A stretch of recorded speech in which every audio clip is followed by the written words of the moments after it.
Welcome to USA Global TV and Radio, where our mission is to provide education, entertainment, hope, and inspiration.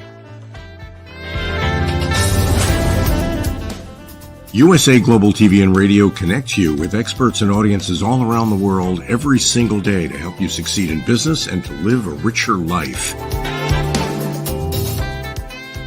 Visit us at usaglobaltv.com to learn about career and life-changing training and mentoring programs like the Listening Mentor.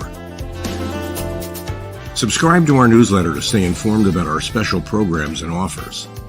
Discover how you can become a guest on one of our shows or a host or producer of a USA Global TV and Radio show of your very own. That's USA Global TV and Radio, where the doctor is always in.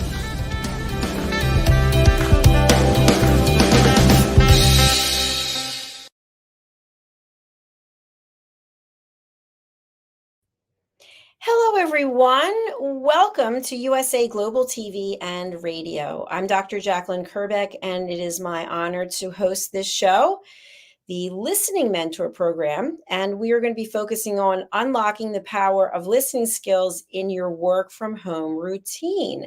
So wherever you are in the world, whether it's morning, afternoon, or evening, whether you're listening live on the replay or on a podcast platform, we are thrilled to have you here with us. If you like the content that we're sharing, please do spread the word and also go and subscribe to our channels on YouTube, USA Global TV and Radio, and Dr. JACALYN KERBECK.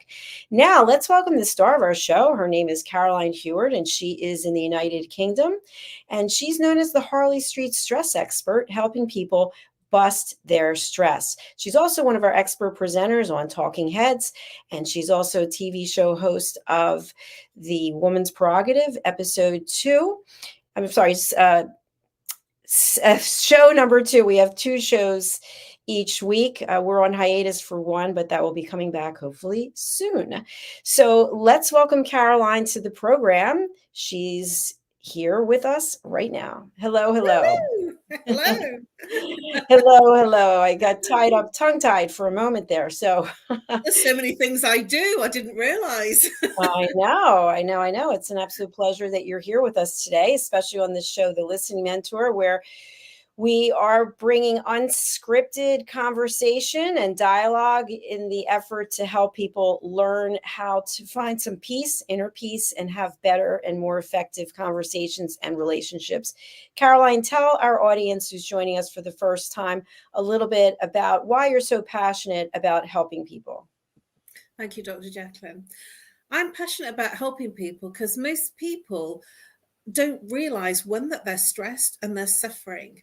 They're looking for answers, but they don't quite know where to go, where to look. And so being on this platform in particular means that it allows me the opportunity to reach more people, to help more people. I'm very passionate about helping people because I come from a place where I was suffering with stress, anxiety, and depression in different times of my life. And I've solved those myself without using pharmaceutical medication. and through all the different things, the modalities that I've learned. And I'm really passionate about helping others that are probably not aware to become aware and to be living a much more peaceful and happier life. You don't know what you don't know, and that's why I'm passionate about educating people and helping people live a better life. My whole thing is about busting your stress, whether it be physical, emotional, mental, or behavioral, whether it's a relationship you're complaining about, or whether it's somebody that's going through a grieving process, whether it's somebody that has anger management issues, whether it's somebody that's got physical ache and pain. I can help you break through the patterns that cause the problems that are causing your stress-related symptoms, however they may appear in your life. You move from feeling stressed to a place of feeling inner peace, calm, and have incredible night's sleep. And sleep is very important. When we are sleep deprived, we can be endangering ourselves as well as others. So please do reach out to Caroline. The contact information is in the notes. Caroline, let's talk about why you came up and how you came up with this topic about the power of listening skills in your work from home routine. Well, I was thinking, what should I do as a topic? And when I was thinking about the fact that so many people now are working remotely, so many people now, there's much more of a culture of working from home, or even working remotely within an organization, sort of what they call that hybrid. So doing some time in the office and some time at home. And if you have family, so if you're in a relationship and you have children, how does that relate to how you can work peacefully and yet still get the job done and cope with all the other distractions? And I just felt that it is a situation that so many millions, billions of people are in, that it was worth having a conversation about and doing a show about. So that's how I came up with the topic. And I don't know why we haven't covered it earlier on than this. That's funny. Yeah, I don't know why either. I actually have worked from home for decades. I had to go to an office at one point, but it is interesting because there's so many distractions when you're at home. Now, I live by myself, so I don't really have distractions, but we have distractions in our mind. So it's difficult to be present. And you and I have discussed this because we've had over the years a number of role plays. People can be looking right at you, but that doesn't mean that they're actually listening to you. So when we're on virtual platforms or virtual calls, it's difficult to actually get someone's attention. So what have you discovered as a therapist and how this is impacting people? Well, I've seen Zoom calls and conference calls where you've got some training, and I've seen people eating their lunch, eating dinner, drinking wine, smoking recreational substances, or they've not got their camera on. I mean, I've seen it all. It's like it's almost like they don't realize that people can see.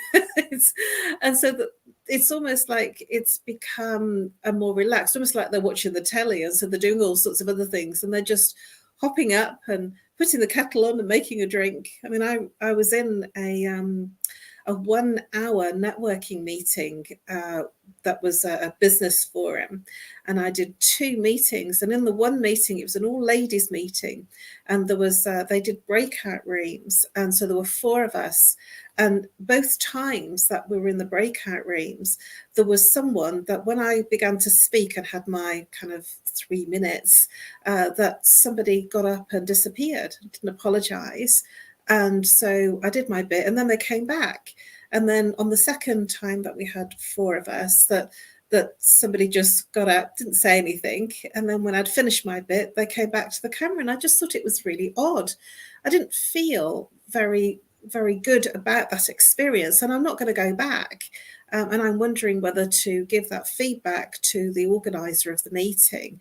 But this is what I have experienced, that people, I feel, aren't giving it the attention.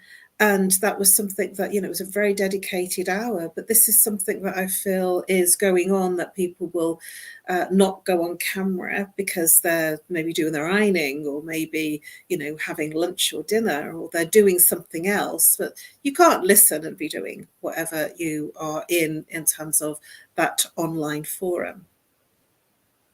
That's very true. It's interesting here, and I don't always share this with people, but when people are backstage, I can see them and the things people are doing. Just like, hello, please leave your clothing on. And people are they're using those vape things and they're, sucking down drinks and whatever because they think no one can see them. But what I really find is, especially when I'm behind this green screen, I put on a different persona. So I'm dressed and ready to go. I am paying attention. As you know, there's no script, so I have no idea what I'm going to ask you. And that means I really have to be listening. I mean, you and I have good chemistry. We've been working together for years. So it's easy flow for us, I think, compared to some other people maybe who haven't worked together before.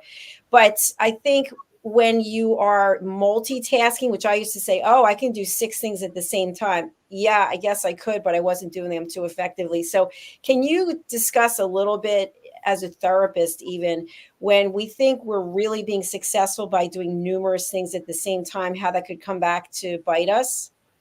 Yes, and it's a really good, interesting analogy that you thought you could do 6 things, and now you have the understanding and the awareness that it's not possible to do 6 things effectively. And this is what we're shown in terms of our corporate lives, that we're much more productive if we can do many things at once.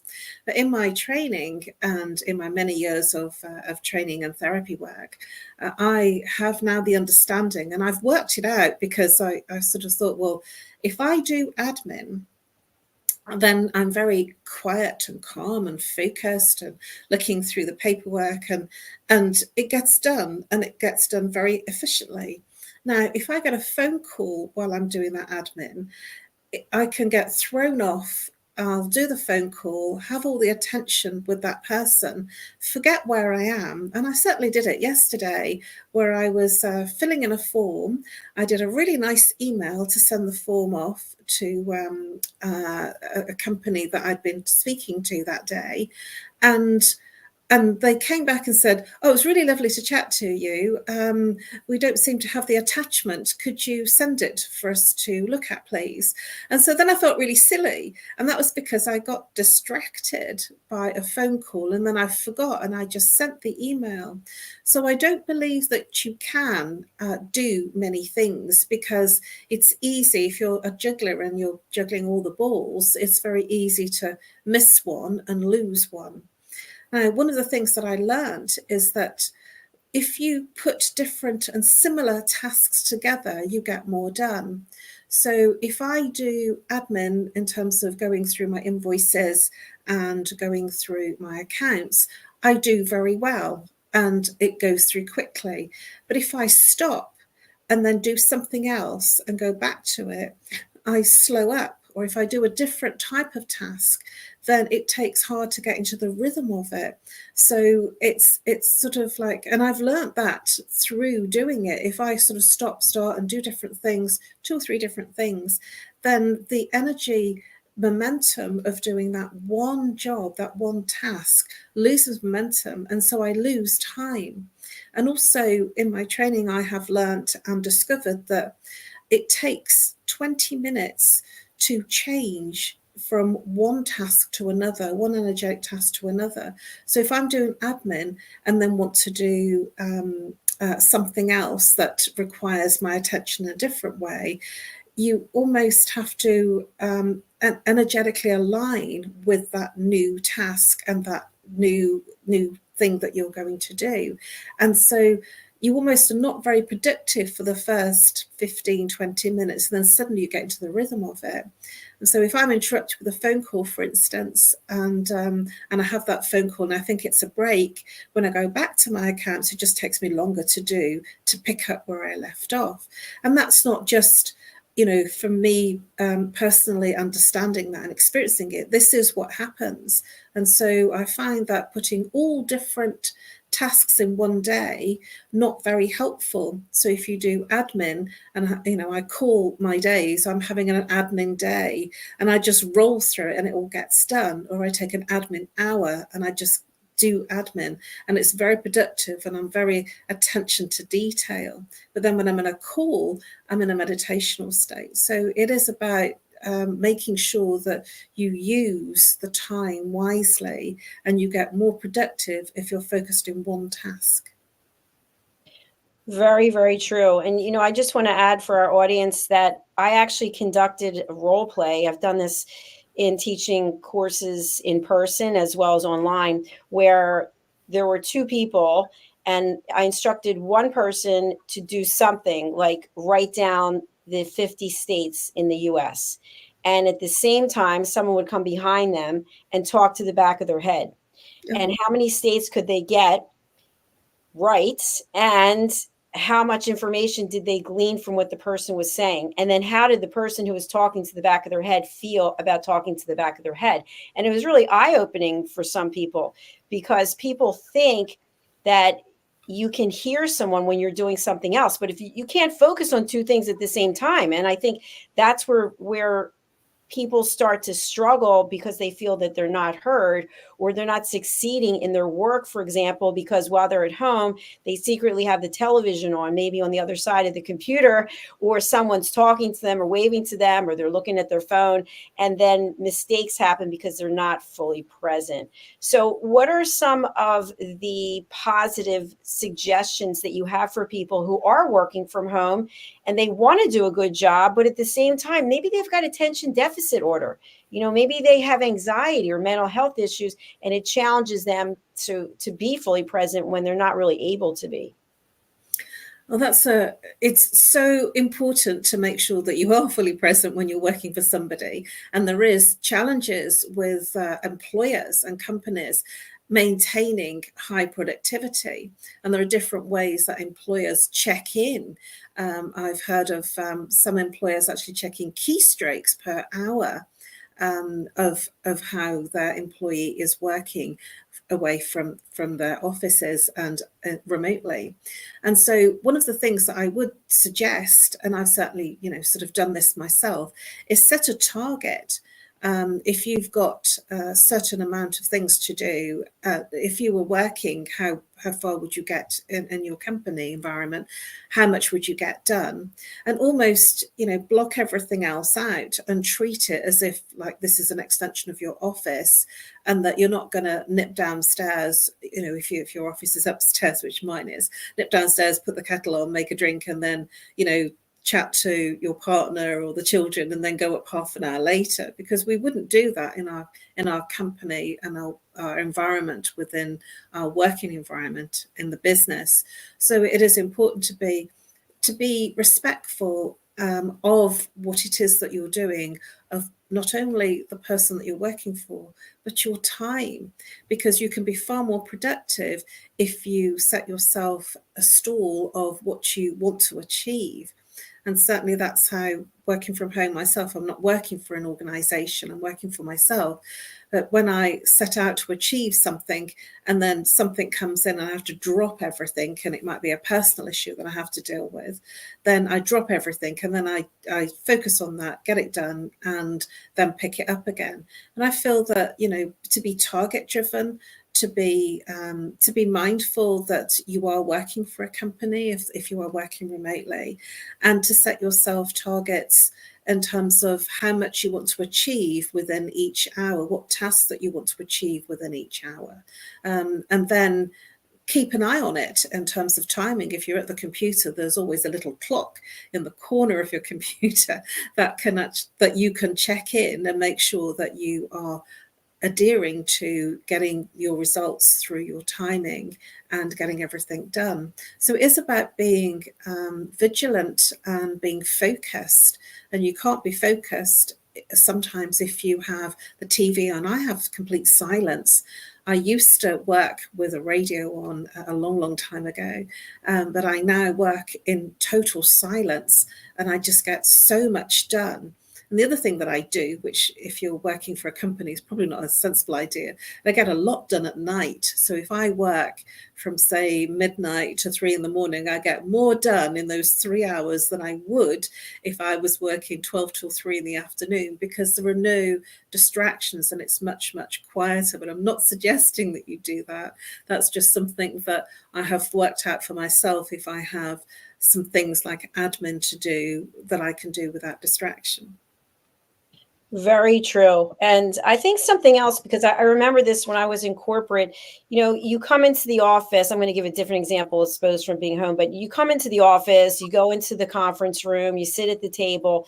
And even though you're present, you're physically there, that still doesn't mean that you're mentally there, because we can't control someone's mind. And what I remember is that my boss would pick on the same people who would always raise their hand, but then would go around and say, hey, we haven't heard from you, Susan. What are you thinking? And then Susan was daydreaming, expecting not ever to be called on, right? And so would have to say, you know what, I really wasn't paying attention. So the same thing can happen whether we're in person or we're not. And I think what it really can come down to is, if you love what you do, if you value what you do, you want to make positive contributions. So how can you limit the distractions? And one thing for me, which I have it right here, I went back to, I've got my headphones. So I did a show last night and I put the headphones on, and I felt like I was fully present because there was something going on outside. And I thought, this is a good way for me to stay where I am.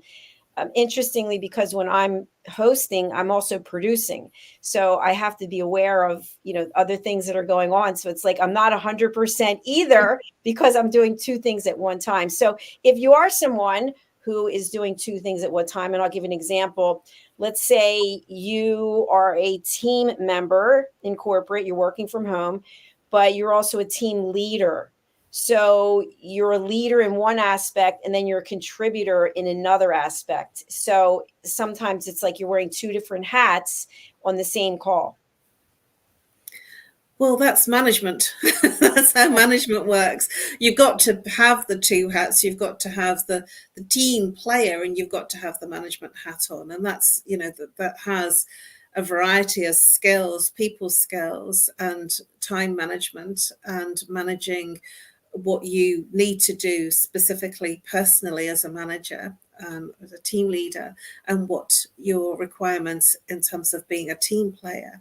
And people are recruited and they're elevated into management positions because they can do that, because it's a skill.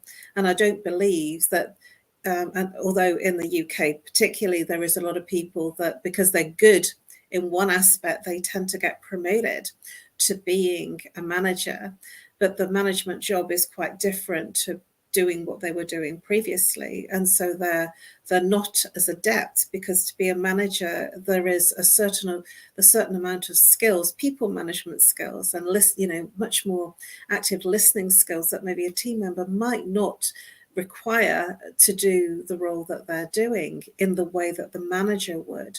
And I certainly have worked for many managers that were not qualified or trained. And so they were in the management position, but not actually performing that well as a manager as they were as a team member. So it requires different skills, and it requires for you to be actively comfortable to be looking after what you need to do as a manager, as well as looking after your team. So I see many people that come to me that are in those types of roles, that they're everything for everyone and not really there for themselves. And when they're like that, they're not really focused on themselves. And so they suffer, because that's where stress comes in, because they're totally focused, and they can be very drained at the end of a day, because all their energy is going into other people and making sure that they do the job they need to do. So they lose a lot of energy, and so they're very much preoccupied with everything around them, and only at the end of the day do they think about themselves, and they realize they're exhausted. It's so true. I love the way that you just summed that up. And I have a personal example. I'm very involved with the Crohn's Colitis Foundation. And when I first joined, I think in 2018, I was doing volunteering. So then I was a team captain for different sporting events where we were raising money. And then I was a support group facilitator. And then I was honored with becoming a board member. And I remember I met with a couple of people in the home office, and they were both like, listen, you're doing incredible work, but at some point you're going to burn out, because you're working your career. You're also a patient. You have to monitor your health. And I was like, no, I can do everything. I can definitely do everything. But there was a point when I really really thought, you know what, I really can't do everything because, and the pressure to raise the money also, that was a huge one. And then of course my mom got sick. So I took a step away, and I'm going to be re-engaging very soon. And I'm going to be very careful of what it is that I make a commitment to do, because I do have to put my health first. And when you're going in so many different directions, you're bound to drop the ball. And then if you, for example, don't fundraise the amount of money that you committed to, or you don't have a support group meeting that you said you were going to, then you're really letting other people down because you took on too many things. Oh, I so agree with you there. I've been in the position of volunteering in all sorts of capacities over the years, a give back. There was one year that I was vice chairman for the Chartered Institute of Marketing of the Central London Group and organising their programme of events for the year.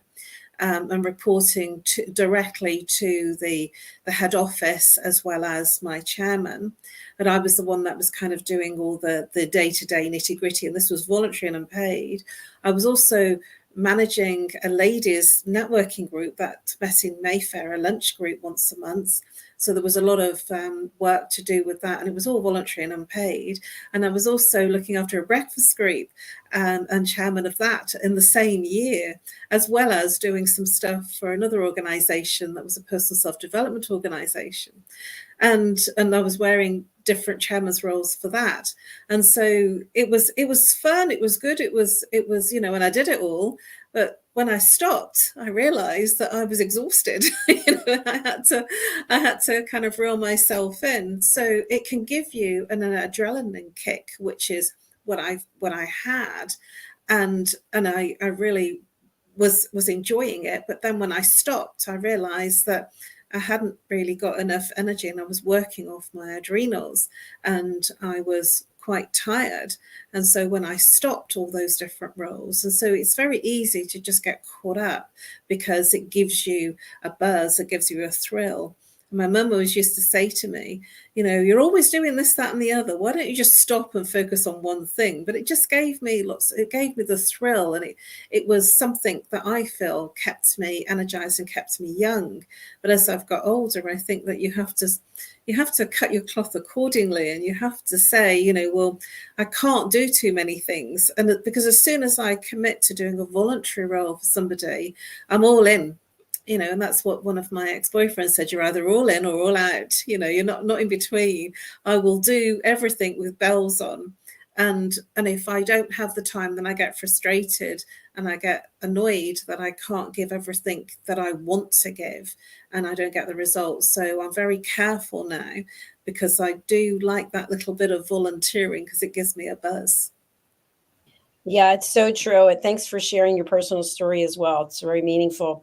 I know I've shared this with you, but I don't know if I've shared it with our audience, but there was a time in my life that wasn't that long ago that I was working in corporate, and then I worked a part-time job doing makeovers, but yet I was working in a retail store. And then I was running auctions on my own store on eBay, 60 auctions a week. And I was getting my doctorate. And with eBay, I was doing all the packing and all the shipping. So, and then I was doing my doctorate at night, which is a huge undertaking. Some people just focus on their doctorate. So I had the corporate career where I was it was a lot of stuff. And I used to get 3 or 4 hours of sleep. And I was so proud of myself. I was like, oh, look at me going. I'm like indestructible. But, as you look back over it, you realize how ridiculous it was, because your health, I have health issues, your health's really jeopardized because you're doing so many things. But there is an incredible rush, and then a feeling of accomplishment, and that you are ultra powerful because you're able to get so much done. But if you look at it from a therapist perspective, what would you say if someone like myself came to you and said, hey, I'm doing this, I'm doing that, I'm doing this, I'm doing that? What would you share? Well, that's all great. And how are you? And how are you coping? Are you sleeping okay? Because how are they feeling when they stop? And the reason that they usually reach out to me is because something's wrong. And usually something's wrong either in their physical health, or something's wrong in their relationship, in terms of family or in their intimate relationship. And so it comes out in other ways. You know, they will say, oh, I'm not sleeping, but I take sleeping pills. Or they'll say something like, you know, I seem to have a constant headache, but they're drinking lots of coffee. And it's because it's a strategy. It certainly was a strategy that I did, and I wore it, you know, with a badge of honor. And I always write a Christmas newsletter and put it in a Christmas card. And many of my friends said, I was dizzy looking at all the things you did. You know, how did you fit it all in? And I hadn't put half the things that I was doing in that newsletter. So I was getting feedback, and I certainly don't do as many things as I used to do, but I do meet a lot of people, both in, you know, as a client or in terms of my networking and my interactions with people that are very busy doing lots of things. And my question would be, what is making you fill the time in the way that you are? Because they are distractions, and even we're getting something from it. And what is it that you're getting that is not working in your life? Because there'll be something really great in what they're getting from it. Usually it's a strategy to hide from something that's not working within the family or the relationship. And so when I see people that are very successful, super successful in their work, in their occupation and their voluntary capacity, but then when you look into their personal life, there's things that are not working. It's like it falls apart. And so for some people, it's a strategy to be feeling accomplished and not have to face what's not working personally. And I certainly was in that situation when I was married. I was doing a lot of things outside of the marriage because it wasn't working, and not even realizing it was a strategy that worked so that I still felt okay. And it was only when I stopped, and it was Christmas, that we both reflected that, you know, I hadn't actually been home very much because I was at this committee meeting, that committee meeting, this event, that event, and I hadn't really been home in the evening. So I did a full day at work, and then I was at different meetings, not coming home till late. So I was failing in my being in that relationship and actually being fully present in it. Well, again, thank you for your honesty. I think something that it's like the chicken or the egg, which comes first. So if you're in a relationship where you don't feel valued or you don't feel heard, sometimes that is the course that we'll take. What is it that does bring me joy? If it doesn't bring me joy to spend the evening with you, then I'm going to go find something else that does, as opposed to potentially maybe opening that door, that can of worms, where now we have these long drawn out conversations every night, and you're thinking to yourself, I just can't take another one of these. I'd rather be bowling, for example, whatever it might be. I'm not a bowler, but so then when you start to look at it, enough time has passed and the other person is now really aware of the fact that you're not around, then it's kind of like, is it even too late? Because there's so much distance between the two of you, and it was working because you were out doing something else and the other person was apparently okay with it. I'm not saying you, I'm saying in general. But on the other side, let's say you and I are very ambitious and we have a lot of energy, thank God. But if we end up with a partner who isn't ambitious, someone who their favorite thing is, you know, at the end of the day, let's watch TV and eat some bonbons. Let's watch a movie on TV. I have a very hard time sitting and watching anything. Like, I can't just sit there and watch. So I'll have something on the computer, maybe on Netflix or Amazon, not a paid spokesperson. But at the same time, I'll be listening to it, but yet I'll be doing something, you know, but I'm not fully engaged in it. But usually if I've seen the movie already, because I know what to expect, but I could not just take 2 hours and just sit there. I can't do it. Well, I so hear you, because I've put a movie on and then I've taken a call, or I've thought, oh, I must do this email, and then the movie is on, and before I've realized it, 2 hours has gone by, and then I go back and I didn't see it, and I just got caught up with doing something else. And that happens so often. But there are times that it's good to take a chill pill and sort of stop, because, sort of whatever it is that you do that makes you recharge, one of mine, some of the things that I do is dancing and meditation, and I feel really good. So it's an activity in its entirety of doing nothing else. But I do so hear what you're saying about having something on the TV, but then getting preoccupied with doing something else. And I just then, when I realize I'm doing it, I just switch off the TV, and the TV only goes on in the evening for a few hours. And if there's something that I really want to watch, then I will, sort of have that as what I call downtime. And when I do that, I actually enjoy it. So it's like being fully present to enjoy a movie and then get something from it. One of my challenges is that a lot of movies these days seem to be fighting and guns and that kind of thing. And I just think, I can't do this. This doesn't, that seems to be a lot of movies these days. So I like to watch drama without all the fighting and the killing. Sort of there does seem to be a lot of that in a lot of movies. And as soon as I see certain characters that I know are very much in that fighting mode, I just think, I won't bother. So it's that's everybody's, what everybody likes and what's right for you. So I don't watch a lot of television, and when I do, I enjoy what I watch. But I frequently find that if I'm distracted doing something else, it's because I'm not really in the movie and I'm not enjoying it. But yes, distraction, even when you're chilling, is just as important. I tend to switch off the TV and almost go to sleep early, and then I wake up at some ridiculous o'clock, as you well know I do. Yes, I know that you're working at midnight oil, so to speak. But I've also known people who were married and then they became single again, and they have to have all kinds of, it could be music, the television, every room something's playing because they can't stand the sound of the silence. And for me, I love the silence. I don't like the noise. I don't have a television in my bedroom. In fact, I don't have any television that's working at the moment because we're packing up, but I don't even watch regular television.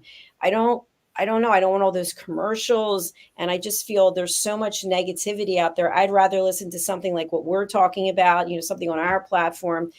But many people feel very much alone or isolated if they don't have some kind of noise playing in the background, even taking a shower. I mean, I know people who have a radio in their shower. It's like, oh my gosh, I just want to hear the rainfall and the waterfall, or even if you're looking outside and you hear the rainfall, it's comforting, it's soothing in some way.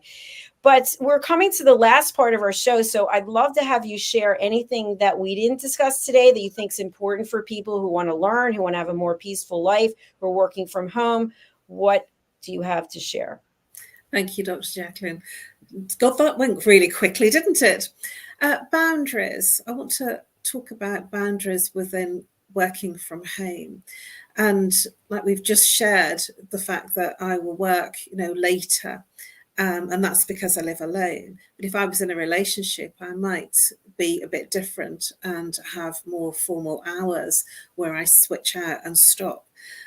Boundaries, especially if you're working from home remotely and you're in a relationship, you have family, I think that's really important to set aside boundaries within your working environment and to ensure that you do take breaks, because I've frequently been glued to my computer doing things, and then I've been so focused on what I'm doing, especially if I'm creating a presentation or I'm doing some accounts work in particular. And why I'm talking about accounts is I've got a deadline looming, which is the end of this month, and I know that it has to be done, and so I will put all my energy into doing that and work all that, and then tire myself out because I'll probably do 8 hours straight without even coming away from the screen, and that is not good. So healthy boundaries, make sure that you take breaks away from the screen, and also make sure that if you're in a normal working environment, you would have a lunch break. So make sure that you take a break and have something to eat, because if you're not, by the time that you've done 6 hours, your body internally is flailing. So it's important to have breaks as well as be productive, because if you do 8 hours straight, you won't be as productive as taking short breaks. You hit the nail on the head. Thank you so much for that. Well, we're at the end of this episode. It literally flew by with roller skates. So, Caroline, what's the best way for people to get in touch with you, and who would be a good client for you? Thank you, Dr. JACALYN. You can get in touch with me either via Facebook. You can follow me on Facebook, on LinkedIn, and you can reach out to me on email, nomorestress@live.co.uk, or call if you're international +44. If you're local, 07523 120 189.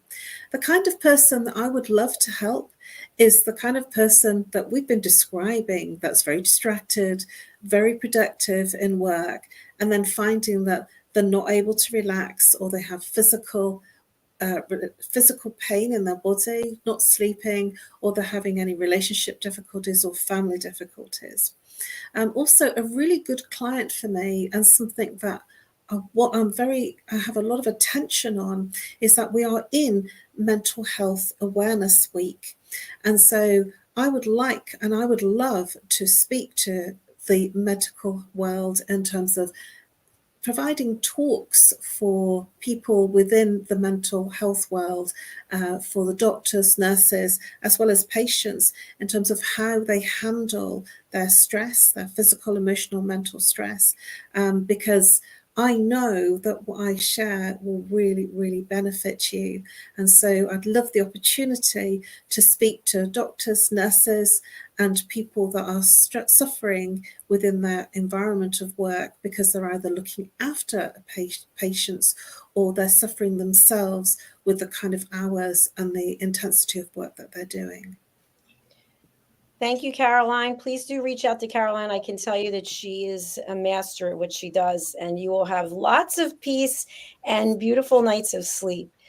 So we're going to close out right now. And to all of our friends across the world, especially our friends in Florida, in Mexico, around the world, who are about to or have been impacted by the Milton storm, our thoughts and prayers are with you. Stay safe. Evacuate. If they tell you to evacuate, get out. We can always get more materialistic things, but we only have one life. So thanks again. Sending my love. Thank you, Caroline. Thank you. Stay safe. Stay safe. Bye-bye.